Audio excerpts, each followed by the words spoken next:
So happy that you can make it. Ini sama apa Happy.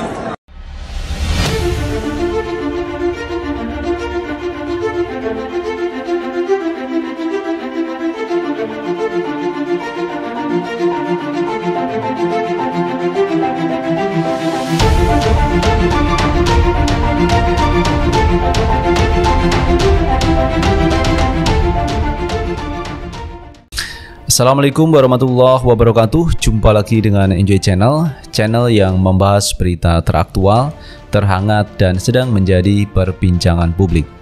Sahabat Enjoy Channel, kali ini yang akan kita bahas mengenai Samara Amani. Jadi kalau kita lihat beritanya kemarin, Samara ini keluar dari PSI dan dia ikut suaminya yang berada di Amerika Serikat. Dan ternyata suaminya ada dosen di sana, teman-teman. Dan setelah itu Samara akan melanjutkan kuliah lagi. Nah, keluarnya Samara Amani dari PSI itu akhirnya dikritik oleh beberapa pendukung PSI mungkin yang melabeli Samara Amani ini sudah kadrun. Sudah menjadi kadrun.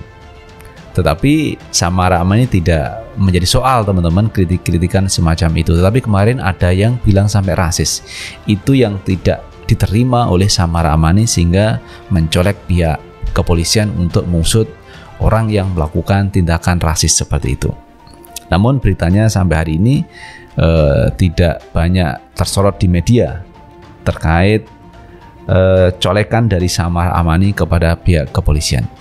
Nah, kali ini teman-teman, Samara Amani sudah memastikan tidak akan nyapres di 2024. Tetapi Samara Amani ini akan mendukung calon presiden. Lalu siapa calon presiden yang akan didukung oleh Samara Amani? Tetapi kita harus ingat juga, teman-teman, kemarin pada waktu pernikahan Samara ini Pak Anies datang ke sana dan dipeluk hangat oleh suami Samara. Sangat akrab sekali. Dan ini saya pikir menunjukkan sinyal bahwa kemungkinan Samara akan mendukung Pak Anies Baswedan di 2024 yang akan datang. Ini analisa, teman-teman. Namun demikian, teman-teman, Samara belum menyatakan sikapnya yang menyatakan siapa yang akan didukung di 2024. Apakah Pak Anies atau yang lain, kita tidak tahu. Nah, teman-teman, untuk lebih jelasnya coba kita baca beritanya. Kita ambil berita dari Kumparan. Samara Amani mengatakan 90% tidak akan nyalek di 2024, tapi bakal dukung capres. Samara Amani kembali berbicara terkait dirinya yang keluar dari partai politik yang membesarkan namanya, PSI. Kepada Kumparan, Samara mengaku saat ini membutuhkan ruang yang lebih leluasa dan menjadi independen untuk menyuarakan isu-isu perempuan. Ia dengan yakin menyebut tidak akan kembali mencalonkan diri di pemilu 2024. Aku akan jujur per hari ini, meskipun banyak parpol yang datang ke aku sangat menghargai dan menekankan bahwa hubunganku dengan parpol di Indonesia itu baik. Tapi 90% aku nggak balik untuk pemilu 2024, kata Samara ketika berkunjung ke kantor Kumparan Kamis 14 Juli 2022. Ia menyebut sejumlah partai sudah secara langsung membuka percakapan untuk memintanya bergabung, meski tidak pernah dilakukan secara formal, yakni PKB, PAN, Gerindra, hingga Nasdem. Samara menambahkan, berada di partai politik akan membuat orang beranggapan bahwa isu perempuan yang diperjuangkan nantinya hanya untuk mendulang suara partai semata.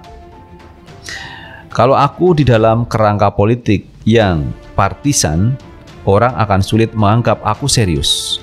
Orang akan menganggap Samara mau bicara isu-isu perempuan, cuma mau dapat suara saja, mau memperjuangkan partainya, dan nggak tulus paparnya. Samara merupakan tokoh politisi PSI yang menyerap suara terbanyak sebagai caleg DPR di 2019 di daerah pemilihan Dapil 2 Jakarta Selatan. Meskipun partainya tetap tidak lolos ke Senayan, ia pun menyebut tetap akan bersuara dan mendukung tokoh yang dinilai layak untuk didukung saat waktunya tiba di pemilu 2024.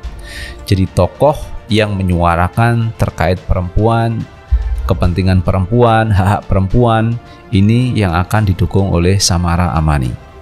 Jadi ada concern kepada keberpihakan kepada perempuan ini yang akan dipilih oleh Samara Amani. Kenapa enggak 100%? Karena enggak ada yang tahu apa yang akan terjadi sama kita. Tetapi bukan berarti aku enggak punya passion dukung tokoh, ujarnya. Meski demikian, Samara menekankan bahwa tokoh capres yang akan didukung harus memiliki sejumlah kriteria. Di antaranya adalah masih muda, menaruh perhatian besar pada perempuan, dan tidak tinggal diam dalam menghadapi kasus pelecehan seksual. Aku akan terlibat di 2024 karena presiden itu punya power, dan aku pengen mendukung presiden yang muda, punya concern isu perempuan, ada pelecehan seksual dia berani speak up, ada isu yang bicara kesempatan lebih kepada perempuan dia berani memperjuangkan itu. Aku ingin memastikan pengen presiden yang pro perempuan duduk di kursi tertinggi, ungkap Samara Amani. Nah, ini menarik teman-teman, apa yang disampaikan oleh Samara Amani akan memilih calon presiden di 2024 yang concern memperjuangkan hak-hak perempuan dan juga memperjuangkan terkait perempuan bisa duduk di kursi tertinggi. Ini menariknya begini teman-teman. Misalkan nanti di 2024 ada beberapa calon presiden, diantaranya ada Ganjar, ada Anies, ada Pak Prabowo, ada Puan Maharani. Nah, yang perempuan kan cuman Puan Maharani. Puan Maharani ingin duduk sebagai calon presiden tertinggi RI 1. Nah, berarti logikanya ini kan Puan Maharani yang akan didukung oleh Samara Amani kalau melihat pernyataan yang disampaikan oleh Samara. Jadi memperjuangkan hak perempuan. Nah, ini ada Puan Maharani. Apakah nanti Samara akan mendukung Puan di Pilpres 2024 kalau concernnya kepada perempuan, hak tertinggi? Tetapi juga belum tentu teman-teman, karena mungkin Pak Anies ini punya concern kepada perempuan. Pak Anies juga membela hak perempuan. Ini juga akan menjadi pertimbangan dari Samara Amani. Karena bagaimanapun juga teman-teman, Samara Amani ini punya pengalaman yang cukup baik. Pernah menjadi juru bicara pada waktu Pilpres 2019 kemarin di pihak Joko Widodo Ma'ruf Amin. Itu posisi waktu 2019. Dan Samara Amani di partainya PSI.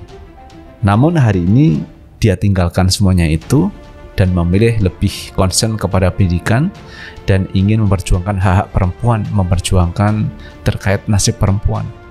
Karena menurut Samara Amani, kalau dia sudah keluar dari lembaga seperti partai politik, dia akan lebih leluasa. Itu kata Samara waktu keluar dari PSI. Kemudian yang kedua yang saya tangkap dari pernyataan Samara, tidak akan nyalek di pemilu 2024. Namun demikian, Samara akan mendukung calon presiden. Karena calon presiden itu nantinya kan punya power, punya kekuasaan RI 1. Nah, ini Samara akan terlibat di dalamnya dan mungkin akan menjadi relawan dari calon presiden yang bersangkutan. Nah, kalau seperti ini kita ingat dulu kepada Suni Tanuwijaya teman-teman. Suni Tanuwijaya itu juga kader PSI, pengurus PSI, pendiri PSI, itu keluar dari PSI dan akhirnya mendukung Pak Anies Baswedan. Jadi ini menarik teman-teman, satu persatu dari PSI ini kok keluar dari PSI dan malah memilih untuk mendukung Pak Anies Baswedan. Atau mungkin teman-teman di PSI ini sudah gerah, tidak semua orang mungkin sepakat dengan sikap Giring Ganesa yang terus mengkritisi Pak Anies Baswedan, dan bahkan kritikan-kritikan dari Giring Ganesa kadang tidak sesuai dengan kenyataan. Seperti dulu pada waktu Giring Ganesa sidak di lokasi Ancol, dia meragukan apakah Formula E itu bisa digelar atau tidak karena waktunya mepet sekali, mepet. Nah, kalau itu dipaksakan, dia katakan jangan sampai malu-maluin bangsa. Nah, ini teman-teman pesimistis dari Giring Ganesa terkait Formula E. Padahal dengan persiapan yang mepet seperti itu, Pak Anies Baswedan mampu mewujudkan gelaran Formula E di Jakarta. Ini sesuatu yang luar biasa teman-teman, kinerja dari Pak Anies Baswedan. Nah, mungkin hal seperti ini yang dianggap oleh Suni Tanuwijaya tidak rasional. Akhirnya Tanuwijaya pilih keluar dari PSI dan lebih memilih mendukung Pak Anies Baswedan.